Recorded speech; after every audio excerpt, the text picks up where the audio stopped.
ശ്രീ പരമാചാര്യ ഭട്ടായ ബ്രഹ്മരൂപിണി യത് വിവർത്തമിദം ഭാതി ജഗദ്ഭാഗീരിതം സാനന്ദരൂപം സകലപ്രബോധം ആനന്ദദാനാമൃതപരിജാതം മനുഷ്യപത്നേഷു രവിസ്വരൂപം പ്രണൗമി തുഞ്ചത്തെഴുമാര്യപാദം പ്രണൗമി തുഞ്ചത്തെഴും ആര്യപാദം.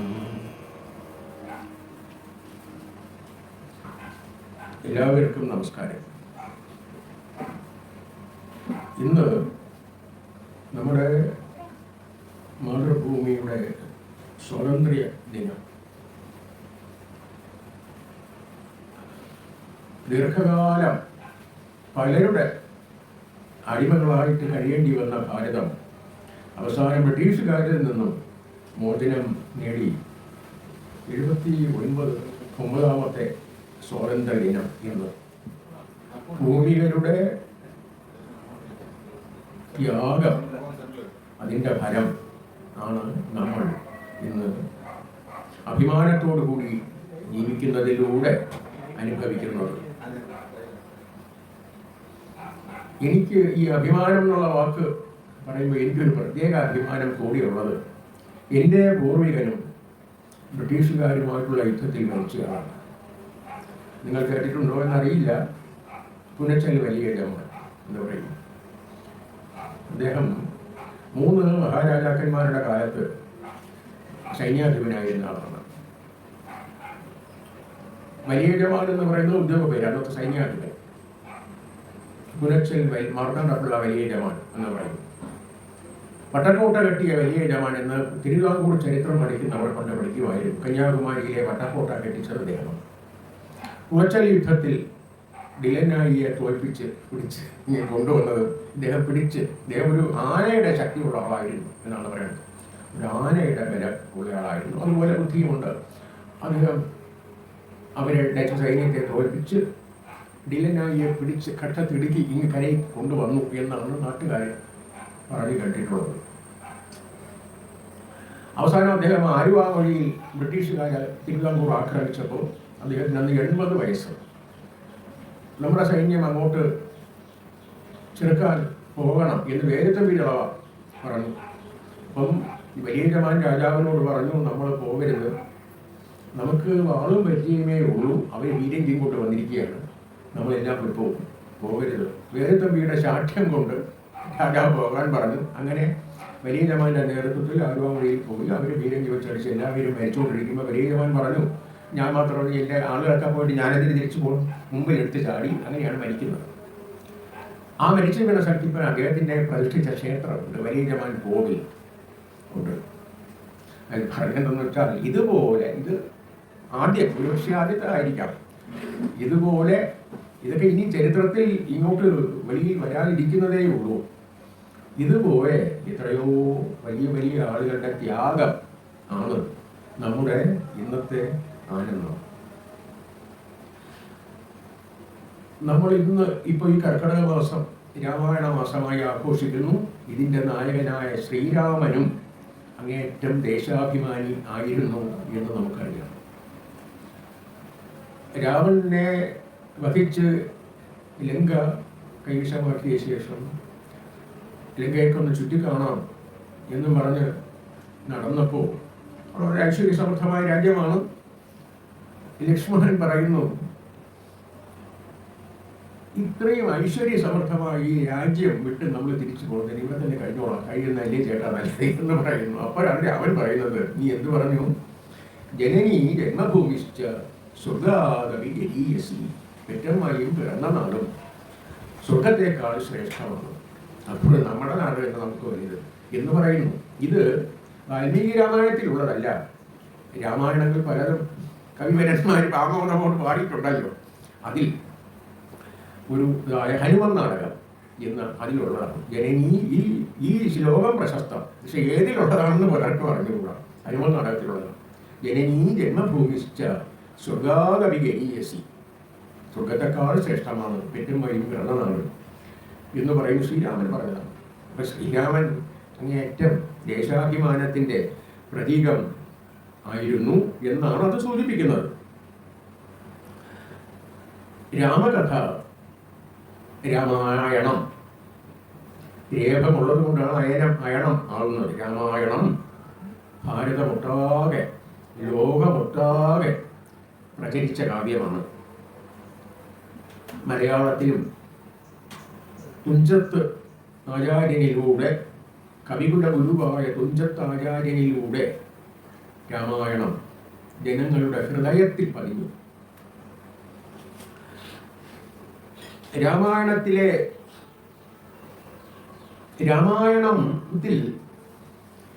ഹിമാലയത്തിൽ അനേകം ശിഖരങ്ങളുണ്ട്. രാമായണത്തിലും അനേകം ശിഖരങ്ങളുണ്ട്. അതിലൊന്നാണ് അധ്യാത്മരാമായണം. മൊത്തത്തിൽ രാമായണം, അതിൽ ഒരു ശിഖരമാണ് അധ്യാത്മരാമായണം. ഹിമാലയത്തിലെ കൈലാസം എന്നൊരു ശിഖരമുണ്ടല്ലോ, അതിന് തുല്യമാണ് രാമായണത്തിലെ അധ്യാത്മരാമായണം. എന്തുകൊണ്ടെന്നാൽ കൈലാസത്തിലാണല്ലോ ഉമാമഹേശ്വരന്മാരുടെ വാസം. അധ്യാത്മരാമായണവും ഉമാമഹേശ്വര സംവാദമാണ്. അപ്പോ അത് ഈ കൈലാസത്തിലേക്ക് ഉമാമഹേശ്വരന്മാരുടെ അടുത്തേക്ക് പോകാനുള്ള അഡ്രസ് എഴുത്തച്ഛൻ ഭംഗിയായിട്ട് തന്നിട്ടുണ്ട്. കൈലാസാചരെ സൂര്യകോടി ശോഭിതേ ഹിമലയെ എഴുതി വിട്ടാൽ ഞാൻ പോകും. ഈ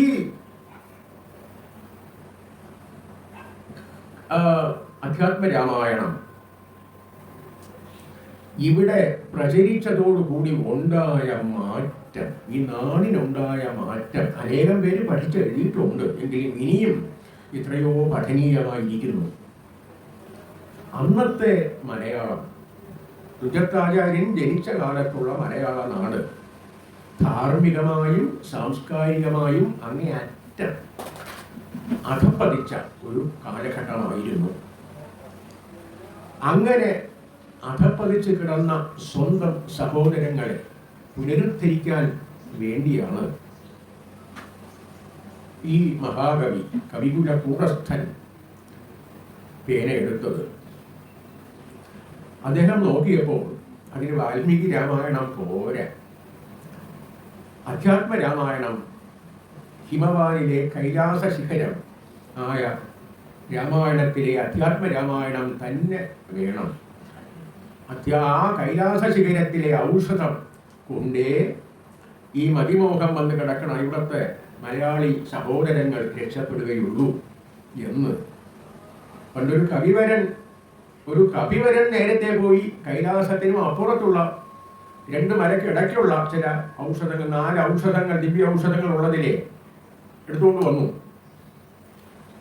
ഈ കവിവരൻ കൈലാസാചലത്തെ തന്നെ ഇങ്ങോട്ട് കൊണ്ടുവന്നു. ഉമാമഹേശ്വര സംവാദമായിട്ട് മലയാളി രാമായണം ശ്രവിക്കുന്നു. ഇന്നും ആധുനികനായ മഹാകവി ONV കുറുപ്പ് പറയും, ആ പ്രതിസന്ധിയെ അതിജീവിക്കാൻ കഴിയുമാറ്, അന്നത്തെ കാലത്തിൻ്റെ പ്രതിസന്ധിയെ അതിജീവിക്കാൻ കഴിയുമാറ് കേരളീയ ജനതയെ ഐക്യത്തിൻ്റെയും പരസ്പര സ്നേഹത്തിൻ്റെയും ശീതളഛായയിലേക്ക് ക്ഷണിച്ചുകൊണ്ട് പോയത് എഴുത്തച്ഛൻ്റെ കിളി പാടിക്കേൽപ്പിച്ച ഈ പാട്ടുകാവ്യമാണ് എന്ന് ONV രേഖപ്പെടുത്തിയിട്ടുണ്ട്. പക്ഷെ അധ്യാത്മരാമായണത്തെ എടുത്തുവെങ്കിലും അധ്യാത്മരാമായണത്തെ അതേപടി അല്ല എഴുത്തച്ഛൻ ഇപ്പം നമുക്ക് തന്നത്. ഇത് അധ്യാത്മരാമായണമാകുന്ന ഔഷധത്തെ വേറെ പുറമേ നിന്നും പല മൂലികകളും കൂടി ചേർത്ത് അധ്യാത്മരാമായണത്തിൽ തന്നെ ഉള്ള ആശയങ്ങൾക്ക് വേണ്ടത്ര മാറ്റം വരുത്തി ഒക്കെ ചെയ്താണ് എഴുത്തച്ഛൻ മലയാളത്തിൽ അവതരിപ്പിച്ചിരിക്കുന്നത്. ഇന്നും മലയാളികൾക്ക് അത് മൃതസഞ്ജീവിനിയാണ്. ഈ മാറ്റം വരുത്തിയതിന് ഒരു 1-2 ഉദാഹരണം പറയാം. പിതൃവാക്യമനുസരിച്ച് രാമൻ വനവാസത്തിന് തീരുമാനിച്ചല്ലോ. രാമൻ അമ്മയോട് അനുവാദം ചോദിക്കുന്നു, സീതയോട് ചോദിക്കുന്നു. സീതയോട് പറയുന്നു, നീ ഇവിടെ അമ്മയെ ശുശ്രൂഷിച്ച് കഴിഞ്ഞോളണം, ഞാൻ 14 കൊല്ലം കഴിഞ്ഞ് വേഗം മടങ്ങി വരും. അപ്പൊ സീത പറഞ്ഞു, മുന്നിൽ നടപ്പൻ വനത്തിനു ഞാൻ, മമ പിന്നാലെ വേണം എഴുന്നള്ളുവാൻ ഭവാൻ എന്നാണ് സീത പറഞ്ഞത്.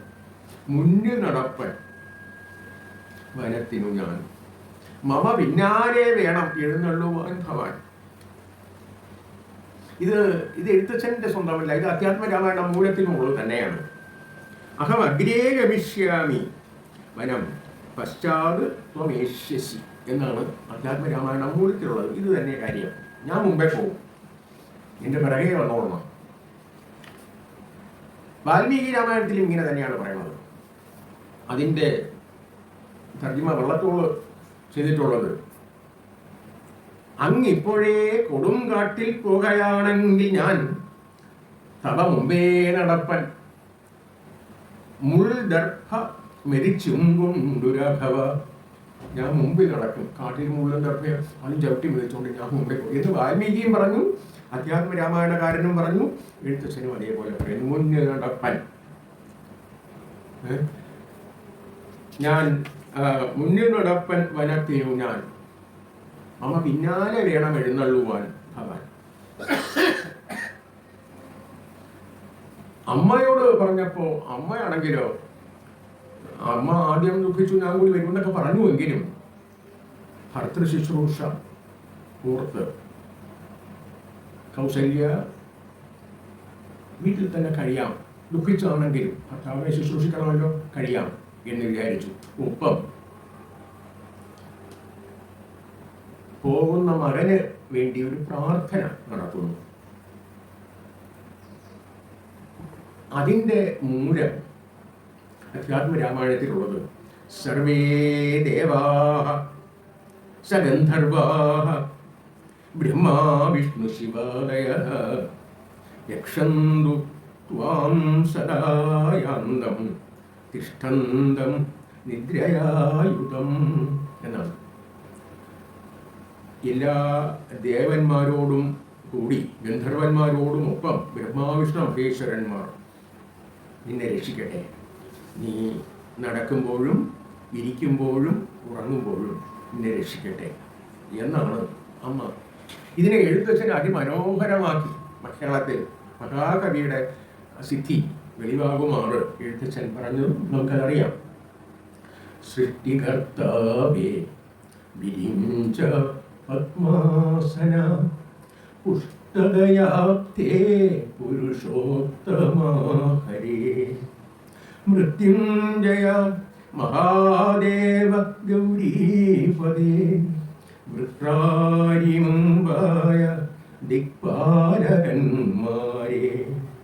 ദുർഗേ ഭഗവതി ദുഃഖവിനാശിനി സർഗസ്ഥിതി ലയകാരിണി ചണ്ഡികേ എൻ മകനാശു നടക്കുന്ന നേരവും കന്മഷം തീർന്നിരുന്നിടുന്ന നേരവും തന്മതി കെട്ടുറങ്ങിയിടുന്ന നേരവും സമ്മോദമാർന്നു രക്ഷിച്ചിടുവിൻ നിങ്ങൾ.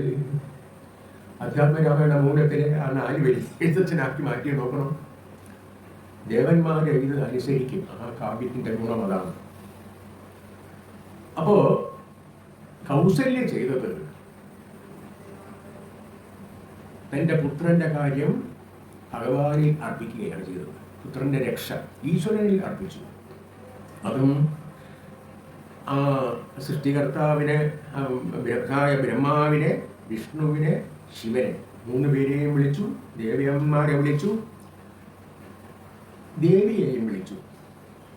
ദേവിയാണല്ലോ ഈ സൃഷ്ടികർത്താവ് ബ്രഹ്മാവെന്ന് പറയുമെങ്കിലും സർഗസ്ഥിതി ലയകാരിണി ദേവിയാണല്ലോ, മായാജന്യമാണല്ലോ, മായാകാര്യമാണല്ലോ പ്രപഞ്ചം. അതുകൊണ്ട് അങ്ങനെ വ്യക്തമായി പറഞ്ഞു. സർഗസ്ഥിതി ലയകാരിണി ചണ്ഡികെ, നീ എൻ മകൻ ആശു നടക്കുന്ന നേരവും കന്മഷം തീർന്ന് ഇരുന്നിടുന്ന നേരവും തൻ മതി കെട്ട് ഉറങ്ങിയിടുന്ന നേരം. ഉറക്കത്തെ എന്താണ് ഒന്നും ഇല്ല, തൻ മതി കെട്ട് ഉറങ്ങുന്നത് വനത്തിലാണ്, ഘോര വനത്തിൽ തന്നെ അറിയാതെ കിടന്ന് ഉറങ്ങും. അപ്പോഴും നിങ്ങൾ രക്ഷിക്കണം എന്നാണ് കൗസല്യ എല്ലാം ഭഗവാനിൽ അർപ്പിക്കുന്നു. സീതയാകട്ടെ മുന്നിൽ നടപ്പൻ, വനത്തിനു ഞാൻ എൻ്റെ പിന്നാലെ നീ വരണം. ഇത് വായിക്കണ സമയത്ത് എനിക്ക് ചെറിയൊരു വിഷമം, നമ്മുടെ അപക്വത കൊണ്ടായിരിക്കാം, എനിക്ക് ഇങ്ങനെ സാധാരണ ഒരുണ്ട്. അങ്ങനെ ഇരുന്നപ്പോൾ എനിക്ക് ഒരു വെളിവ് കിട്ടി.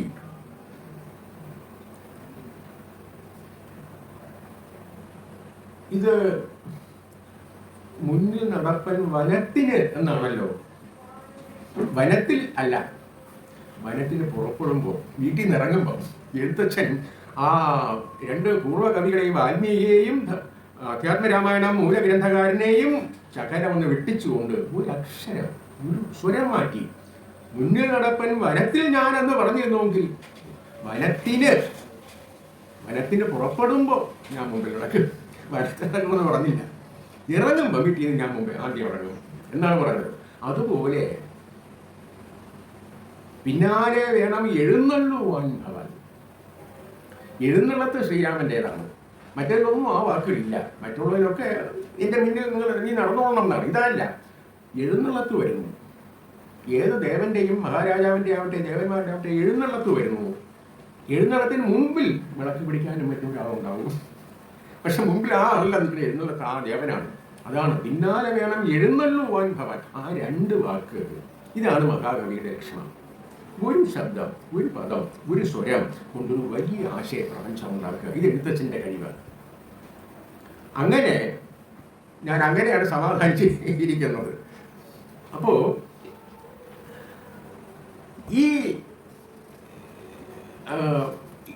എങ്കിലും ഇത് സത്യത്തിൽ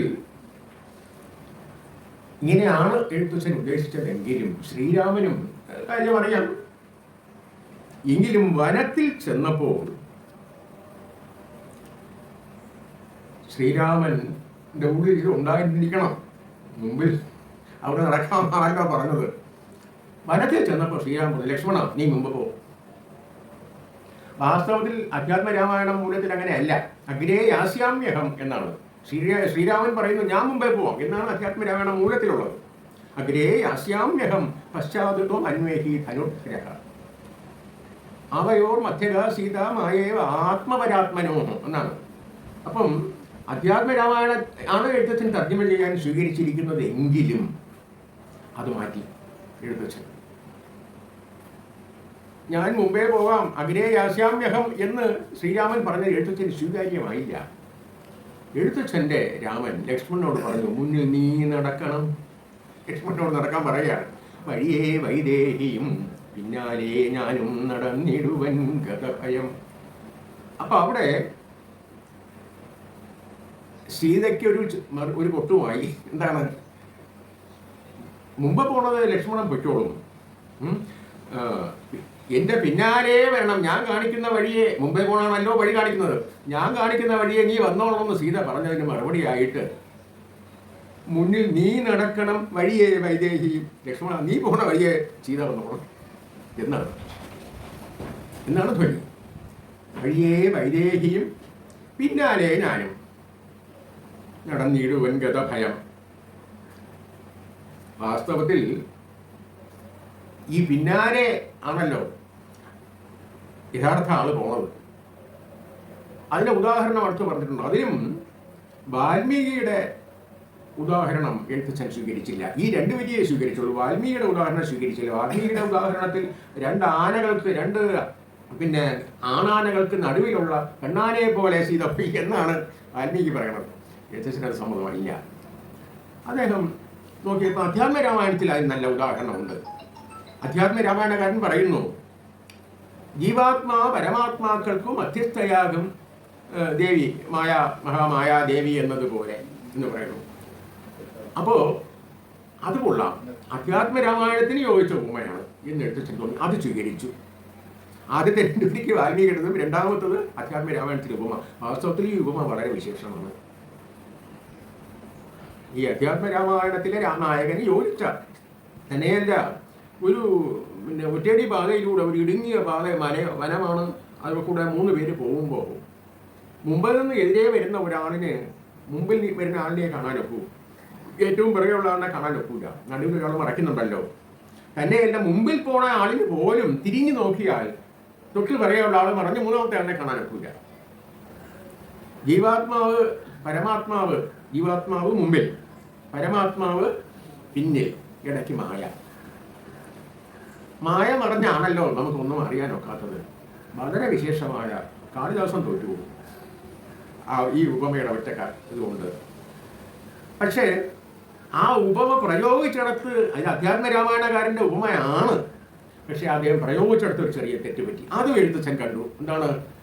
മുന്നിൽ നീ അഗ്രേ യാസ്യാമ്യഹം എന്ന് പറഞ്ഞ് ഞാൻ മുമ്പേ പോവും എന്ന് പറഞ്ഞിട്ട് പിന്നെ ജീവാത്മാ പരമാത്മാ, അപ്പം ആ ക്രമം അനുസരിച്ച് മുമ്പിലുള്ളത് ജീവാത്മാവാണ്. അപ്പം ഞാൻ മുമ്പേ നടക്കും എങ്ങനെ പറയാം?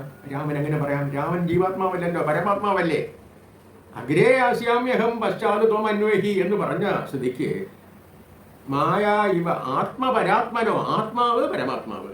അപ്പം മുമ്പിൽ ആത്മാവ്, പിറകിൽ പരമാത്മാവ്. അപ്പം മുമ്പിൽ ശ്രീരാമൻ എങ്ങനെ പോവും? അതുകൊണ്ടും കൂടെ എഴുത്തച്ഛൻ മാറ്റി. അതുകൊണ്ടും കൂടെയാണ് മാറ്റിയത്. മുന്നിൽ നീ നടക്കണം, വഴിയേ വൈദേഹിയും, പിന്നാലെ ഞാനും നടന്നിടുവൻ ഗതഭയം. ഇങ്ങനെ ആയാൽ കൃഷ്ണൻ പറയുമല്ലോ, എത്ര പാർത്ഥോ ധനുർധര, എത്ര യോഗീശ്വര കൃഷ്ണ, എത്ര പാർത്ഥോ ധനുർധര, അത്ര ശ്രീ വിജയോ ഭൂര് നീതിരം മധർമ്മ. ഈ മുമ്പിൽ ജീവാത്മാവ്, പിന്നിൽ പരമാത്മാവ്. പരമാത്മാവ് ഉണ്ട് എന്ന ബോധം വേണം. പരമാത്മാവിനെ മായ കൊണ്ട് മറന്നു പോയാൽ വിജയവും ശ്രീയും ഒന്നും ഉണ്ടാവുകയില്ല. കർമ്മം ചെയ്യുന്നത് ജീവാത്മാവാവട്ടെ, പക്ഷേ പരമാത്മാവാണ് ചെയ്യിക്കുന്നത് എന്ന ബോധം ഉണ്ടെങ്കിലേ ജീവിതം വിജയിക്കുകയുള്ളൂ. വാസ്തവത്തിൽ ഈ ഉപമ എഴുത്തച്ഛൻ സ്വീകരിച്ചതിൻ്റെ പിന്നിൽ വേറെയും ഒരു എൻ്റെ സങ്കല്പമാണ്. പിൽക്കാലത്ത് വന്ന കവികളോട് കൂടി എഴുത്തച്ഛൻ പറയുകയാണ്, ഞാൻ പിറകെ വരാൻ നിങ്ങൾ മുമ്പ്. അത് മഹാത്മാക്കളുടെ ലക്ഷണമാണ്. എപ്പോഴും വലിയ ഗുരുക്കന്മാർ, ശിഷ്യന്മാർ തന്നെക്കാളും വലുതാവണമെന്ന് ആഗ്രഹിക്കുന്നവരാണ്. അപ്പോൾ താൻ അങ്ങേയറ്റം മഹാകവിയാണ് എങ്കിലും പിന്നീട് വരുന്ന ഓരോ കവിയോടും നീ മുമ്പേ, എന്നെക്കാളും മുമ്പേ നീ പോകണം, മലയാള ഭാഷയെ എന്നെക്കാളും നിങ്ങൾ വളർത്തണം എന്ന് പറയുന്നത് പോലെ തോന്നും. ഇത് അധ്യാത്മ രാമായണകാരൻ ഇതില്ല. വാൽമീകി അങ്ങനെ തന്നെയാണ് പറഞ്ഞത്. വാൽമീകിയും ഇതുപോലെ ഞാൻ പിറകെ വരാം എന്ന് തന്നെ പറഞ്ഞോളൂ. ഏതായാലും അത് അറിവിൻ്റെ ലക്ഷണമാണ് വിനയം. വിദ്യ കൊണ്ട് വിനയം നേടണം എന്നാണല്ലോ. അങ്ങനെ അധ്യാത്മരാമായണ വിദ്യയിലൂടെ മലയാളി നേടിയ വിനയം, വിദ്യ, ജ്ഞാനം ആണ് വാസ്തവത്തിൽ നമ്മുടെ എല്ലാ വളർച്ചയ്ക്കും അടിസ്ഥാനം. ഈ രാമായണ രസായനം, എഴുത്തച്ഛൻ തന്നെ പറയുന്ന പോലെ രസായനം, രസത്തിലേക്കുള്ള അയനമാണ് രസായനം. രസം ബ്രഹ്മമാണ്, രസോ വൈ സഹ എന്നാണല്ലോ. അവിടേക്കുള്ള യാത്രയാണ് രാമായണം. ആ രാമായണം എന്ന ദിവ്യമായിരിക്കുന്ന, അത്ഭുതകരമായിരിക്കുന്ന കാവ്യം നമുക്ക് സമ്മാനിച്ച തുഞ്ചത്ത് ആചാര്യനെ നമ്മളെല്ലാം സ്മരിക്കുന്നു. എഴുത്തുകാര് വിശേഷിച്ച് സ്മരിക്കേണ്ടതാണ്. നമുക്ക് അത്രത്തോളം ഉയരാൻ കഴിഞ്ഞില്ലെങ്കിലും തുഞ്ചത്ത് എഴുത്തച്ഛൻ വേണം എഴുത്തുകാർക്ക് മാതൃക.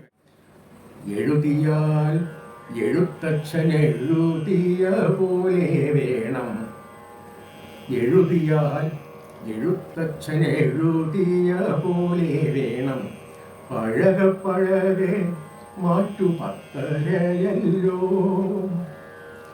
എഴുതിയാൽ എഴുത്തച്ഛൻ എഴുതിയ പോലെ വേണം, പഴകെ മാറ്റുപത്തരയല്ലോ പനയോലയേറ്റിലാണ പൊന്നെഴുത്താണി നടന്നു മനയോല കളിയിലല്ലോ ചാരു തെളിഞ്ഞു പനയോലയേറ്റിലാണ പൊന്നെഴുത്താണി നടന്നു മനയോല കളിയിലല്ലോ ചാരു തെളിഞ്ഞു നാലുമാറുമാതൂർക്കും നോക്കത്ത പൊരുൾ ഒറ്റ നൂലിൽ നൂലിട്ടറിയുമാറായി മലയാളം നാലുമാറുമാതൂർക്കും നോക്കത്ത പൊരുൾ ഒറ്റ നൂലിൽ നൂലിട്ടറിയുമാറായി മലയാളം ഏഴുവരി ഏഴക്ഷരങ്ങളും നേതി ചെയ്യേ ഉള്ളിലേഴു തിരിയിട്ടു കത്തും വിളക്കു കണ്ടേ ഏഴുവരി ഏഴക്ഷരങ്ങളും നേതി ചെയ്യേ ഉള്ളിലേഴു തിരിയിട്ടു കത്തും വിളക്കു കണ്ടേ വിണ്ണിലില്ല മാരിവില്ലും മഴമുകിലും എന്നാൽ ഈ മണ്ണിലൊരു മയിൽ പേട സന്തോഷം കൊണ്ടു വിണ്ണിലില്ല മാരിവില്ലും മഴമുകിലും എന്നാൽ ഈ മണ്ണിലൊരു മയിൽ പേട സന്തോഷം കൊണ്ടു ശാപഭംഗ നിർഘോഷത്താരാവണമെന്നുണ്ടോ ഘനശ്യാമമൊന്നു കാണിറങ്ങി കൺമുന്നിൽ നിൽക്കേ ശാപഭംഗ നിർഘോഷത്താൽ ആവണമെന്നുണ്ടോ ഘനശ്യാമമൊന്നു കാണിറങ്ങി കൺമുന്നിൽ നിൽക്കേ കാട് കാട് ദണ്ഡകത്ത കാട്ടിലും കൊടുങ്കാട് അങ്ങീ നാട് നട്ടപകലിനും ദിശാന്ധകാരം കാട് കാട് ദണ്ഡകത്ത കാട്ടിലും കൊടുങ്കാട് അങ്ങീ നാട് നട്ടപകലിനും നിശാന്ധകാരം ഗതഭയം രാമാനുജർ കാത്തുകൊണ്ട ശ്രീമൽ ഭാഷാ ഭഗവതി പ്രഭചിന്നി പ്രകാശപൂർണം കാട് കാട് എഴുത്തച്ഛൻ പറഞ്ഞതാണ് കാട് കാട് ദണ്ഡകത്ത കാട്ടിലും കൊടുങ്കാട് അന്നീ നാട് നട്ടപകലിനും നിശാന്ധകാരം ഗതഭയം ഗതഭയമാണല്ലോ രാമൻ പോയത് ഗതഭയം രാമാനുജർ കാത്തുകൊണ്ട ശ്രീമൽ ഭാഷാ ഭഗവതി പ്രഭചിന്നി പ്രകാശപൂർണം രാമാനുജർ എന്ന് പറഞ്ഞത് രണ്ടർത്ഥത്തിലാണ്. രാമനും അനുജനുമാണല്ലോ സീതയെ കാത്തുകൊണ്ടുപോയത് ഒന്ന്. രണ്ടാമത് രാമനും രാമാനുജനും. രാമാനുജൻ എഴുത്തച്ഛൻ്റെ ഗുരു രാമൻ. രാമരാമ ആചാര്യനാണല്ലോ. ഗുരുവാണ് ശിഷ്യനിലൂടെ എപ്പോഴും വെളിപ്പെടുന്നത്. അപ്പം രാമൻ ഗുരു കവിയായിരുന്നോ ഇല്ലയോ എന്ന് നമുക്ക് അറിഞ്ഞുകൂടാ. മഹാപണ്ഡിതനായിരുന്നോ എന്ന് എഴുത്തച്ഛൻ പറയുന്നുണ്ട്. അങ്ങനെയുള്ള തൻ്റെ ഗുരു രാമനും രാമാനുജനും രണ്ടുപേരും കൂടിയാണ് ഈ ഭാഷാ ഭഗവതിയെ കാത്തത്. അതാണ് ഗതഭയം രാമാനുജർ കാത്തുകൊണ്ട ശ്രീമൽ ഭാഷാ ഭഗവതി പ്രഭചിന്നി പ്രകാശപൂർണം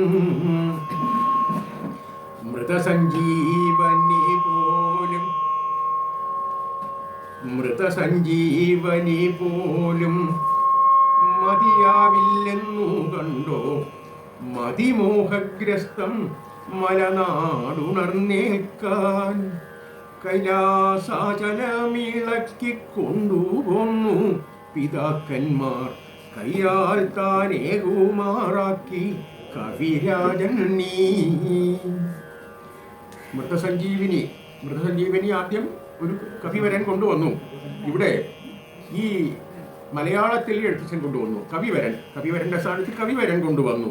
മൃതസഞ്ജീവനി പോയും. പക്ഷെ ആ മൃതസഞ്ജീവനി അങ്ങനെ കൊണ്ടുവന്നാൽ അതുപോലെ ഇവിടുത്തെ ആളുകൾക്ക് പോരാ, അത്ര ബോധം കെട്ടി കിടക്കുകയാണ് എന്ന് വിചാരിച്ചിട്ട് കൊടുക്കുന്ന ആളിൻ്റെ കൈക്ക് ഒരു പുണ്യം ഉണ്ടല്ലോ, സാക്ഷാൽ പരമശിവനും പാർവതിയും തന്നെ കൊടുക്കട്ടെ എന്ന് വെച്ചിട്ടാണോ ഉമാമഹേശ്വര സമാധാനം ആക്കിയത്. എന്നാണ്. മൃതസഞ്ജീവനി പോലും മതിയാവില്ലെന്നു കണ്ടോ, മതിമോഹഗ്രസ്തം മരനാടുണർന്നേക്കാൻ. കൈലാസാചലമിളക്കിക്കൊണ്ടുവന്നു പിതാക്കന്മാർ. പിതാക്കന്മാർ എന്ന് സംസ്കൃതത്തിൽ പറഞ്ഞാൽ മാതാവും പിതാവും എന്നർത്ഥം. പരമശിവനും പാർവതിയും. പിതാക്കന്മാർ കയ്യാൽ താൻ ഏകുമാറാക്കി കവിരാജൻ നീ. ഈ കവിരാജൻ എന്നുള്ള രണ്ടർത്ഥമുണ്ട്. മഹാകവിയെന്നും വലിയ വൈദ്യനെന്നും അർത്ഥമുണ്ട് കവിരാജൻ. ഔഷധം കൊടുക്കേണ്ടത് ആ പാർവതിയും പരമേശ്വരനും നേരിട്ട് കൊടുക്കട്ടെ. പിതാക്കന്മാർ കയ്യാൽ താൻ ഏകുമാറാക്കി കവിരാജൻ നീ. പുരാണമിത്തറവാട് തിരുമുറ്റത്ത കാഞ്ഞിരമരവും സ്വകീയം കയ്പും മറന്നു നിൽപ്പൂ. ഗുരുവാക്യാനുസാരം ശാരിക പൈതൽ പാടിയിടുന്നു. മരാമരാജപിച്ചിന്നും ഞാനിരിക്കുന്നു. പുരാണമിത്തറവാട് തിരുമുറ്റത്ത കാഞ്ഞിരമരവും സ്വകീയം കയ്പും മറന്നു നിൽപ്പൂ. ഗുരുവാക്യാനുസാരം ശാരിക പൈതൽ പാടിയിടുന്നു. മരാമരാജപിച്ചിന്നും ഞാനിരിക്കുന്നു. മരാമരാജപിച്ചിന്നും ഞാനിരിക്കുന്നു.